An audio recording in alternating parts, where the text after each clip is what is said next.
जाना है जी, तोर परिवार में तोरा से बियाह होके हमरा बहुत फायदा होलो है। फायदा? हाँ जी। कौची फायदा होलो है? अरे हमरा कहीं न नौकरी मिला हलो जी, जो तोरा ही हमरा नौकरी मिल गेलो। कौन ऐसा नौकरी तोरा हमरा ही मिल गेले जे मलोट रहल है?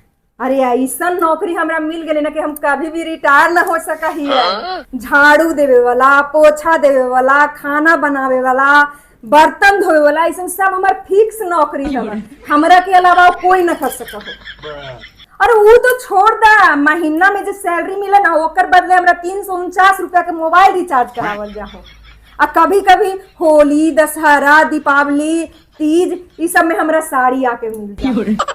अरे वो तो छोड़ दे जी, एगो आउ हमरा पदवी मिला हवा, हम कहीं चलित रह नहीं हो तो हमरा सब कोई का कहवा ई फलनवा के मलकिनी हथी। इतना बड़ा हमरा पदवी मिल गेलो, ई एहसान हम कभी न भुला सकहियो जी।